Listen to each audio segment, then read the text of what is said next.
নমস্কার বন্ধুরা, ভিডিও শুরুতেই তোমাদের সবাইকে জানাই শুভ সন্ধ্যা। তো বন্ধুরা, এই ভিডিওতে তোমাদের মধ্যে বেশ কয়েকটা গুরুত্বপূর্ণ আপডেট শেয়ার করার আছে, সেক্ষেত্রে ভিডিওটা না স্কিপ করে পুরোটা দেখার অনুরোধ থাকলো। আর তোমরা যারা চ্যানেলে প্রথমবার এসেছো তারা কিন্তু অবশ্যই ভিডিওতে লাইক দিয়ে চ্যানেলটা সাবস্ক্রাইব করে রেখো, কারণ তুমি কিন্তু এখানে তোমার প্রিয় দলের সমস্ত রকম খেলার খবর সবার আগে পেয়ে যাবে। আর তোমরা যারা এই ভিডিওটা দেখছো তাদের কাছে একটাই অনুরোধ থাকলো, যদি এই ভিডিওটা ভালো লেগে থাকে তাহলে কিন্তু অবশ্যই এই ভিডিওতে একটা লাইক করে দিও। তো চলো আর দেরি না করে আজকের ভিডিওর মেইন টপিকগুলো নিয়ে আলোচনা শুরু করা যাক। তো বন্ধুরা, গতকাল মোহনবাগান দল মুম্বাই সিটি এফসিকে হারিয়ে তাদের বিগত বেশ কয়েকটা মৌসুমের অধরা স্বপ্ন লিগ শিল্ড জয়ের স্বপ্ন কিন্তু পূরণ করেছে গতকাল মোহনবাগান। আর মোহনবাগান লিগ শিল্ড জয়ের পর থেকেই মোহনবাগানকে কিন্তু একের পর এক বড় বড় মানুষ অভিনন্দন জানাচ্ছে।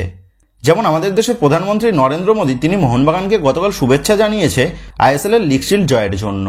এর পাশাপাশি আমাদের বাংলার মুখ্যমন্ত্রী মমতা ব্যানার্জি, তিনিও কিন্তু মোহনবাগানকে শুভেচ্ছা জানিয়েছেন। এর পাশাপাশি ফিফার তরফ থেকেও মোহনবাগানকে শুভেচ্ছা বার্তা পাঠানো হয়েছে।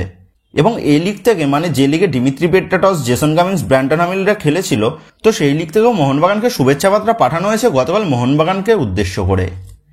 এবং তারা মোহনবাগানের পাশাপাশি তাদের লিগের 3 প্রাক্তন খেলোয়াড় জেসন কামিন্স, ডিমিত্রি পেট্রাটস এবং ব্র্যান্টন হামিল, তাদেরকেও কিন্তু অভিনন্দন জানিয়েছে মুম্বাই সিটি এফসিকে হারিয়ে লিগ শিল্ড জয় করার জন্য। তো মোহনবাগান যে বিশ্ব ফুটবলে খুব শীঘ্রই নিজেদের জনপ্রিয় করতে চলেছে সেটা কিন্তু বলাই যাচ্ছে। এবার নেক্সট আপডেটটা সাহাল আব্দুল সামাদকে নিয়ে। তো মোহনবাগান ম্যানেজমেন্ট এই মৌসুমে সাহাল আব্দুল সামাদকে দলে নিয়ে আসার জন্য বেশ কাঠখড় পুড়িয়েছে, সেটা তোমরা জানো। এমনকি প্রথম দিকে সাহাল আব্দুল সামাদ কেরালা ব্লাস্টার এফসি ছেড়ে মোহনবাগানে আসতে খুব একটা রাজিও ছিল না, কারণ কেরালা ব্লাস্টার এফসি সমর্থকদের অত্যন্ত পছন্দের খেলোয়াড় কিন্তু এই সাহাল আব্দুল সামাদ। তবে শেষ পর্যন্ত সাহাল আব্দুল সামাদ এই মৌসুমে যোগ দেয় মোহনবাগান দলে। এবং গতকাল ম্যাচ শেষে সাহাল আব্দুল সামাদ কিন্তু জানিয়ে দিলেন তিনি কেন মোহনবাগান দলে যোগ দিয়েছেন। তো সাহাল আব্দুল সামাদ গতকাল জানান, তিনি মোহনবাগানে আসার আগে পর্যন্ত তিনি কোনোরকম ট্রফির স্বাদ পাননি, এমনকি তিনি তার কেরিয়ারে এখনো পর্যন্ত আইএসএল এর ট্রফি ছুঁতে পারেননি। আর তার মতে এটা সম্ভব ছিল মোহনবাগান দলে যোগ দিয়ে, আর সেই কারণেই তিনি এই মৌসুমে মোহনবাগান দলে যোগ দিতে রাজি হয়েছেন। তো বন্ধুরা, সাহাল আব্দুল সামাদ যে একদম সঠিক দলে যোগ দিয়েছে সেটা কিন্তু বলাই যায়, কারণ মোহনবাগান দলে যোগ দিয়েই সাহাল আব্দুল সামাদ সর্বপ্রথম ডুরান্ট চ্যাম্পিয়ন হয়েছে, এরপর লিগ শিল্ড চ্যাম্পিয়ন হলো। হয়তো সাহাল আব্দুল সামাদ কেরালা ব্লাস্টার এফসি দলে এই মৌসুমেও থাকলে তার হয়তো এইগুলো প্রাপ্তি হতো না। তো বন্ধুরা, সাহাল আব্দুল সামাদ কি পারবে লিগ শিল্ড জয়ের পাশাপাশি এই মৌসুমের আইএসএল কাপটাও চ্যাম্পিয়ন হতে? এই বিষয়ে তোমাদের মতামতটা অবশ্যই নিচে কমেন্ট করে জানিয়ে দিও।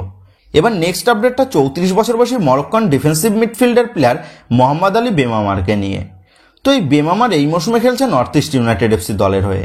3 কোটি টাকা মার্কেট ভ্যালুর এই বেমামার এই মৌসুমে নর্থ ইস্ট ইউনাইটেড এফসি দলের মাঝমাঠে বেশ দারুণ ভরসা জুগিয়েছে। তো গত কয়েকদিন আগে জানা গেছিল যে এই বেমামারের ওপর নজর রয়েছে মোহনবাগান দলের। তবে এই মুহূর্তে যেমনটা update, north East United FC তাদের এই মরক্কান মিডফিল্ডারের সাথে কন্ট্রাক্ট এক্সটেনশন করতে চলেছে।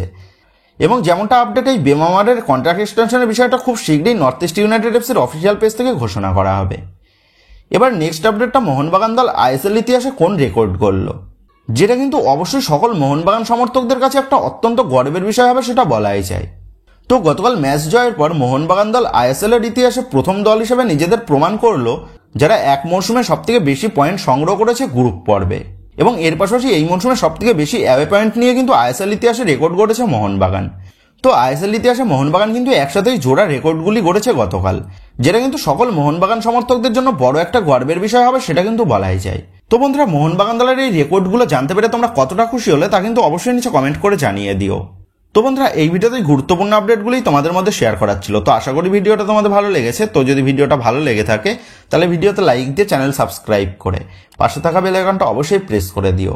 আর তোমরা যারা এখনো পর্যন্ত আমাদের সাথে আমাদের সোশ্যাল মিডিয়া পেজে যুক্ত হওনি তারা কিন্তু অবশ্যই নিচে ডিসক্রিপশন বক্সের লিঙ্ক থেকে আমাদের সোশ্যাল মিডিয়া পেজের সাথে যুক্ত হয়ে যেও, কারণ এখন কিন্তু সমস্ত লেটেস্ট আপডেটগুলো সবার আগে আমাদের সোশ্যাল মিডিয়া পেজেই পোস্ট করা হয়।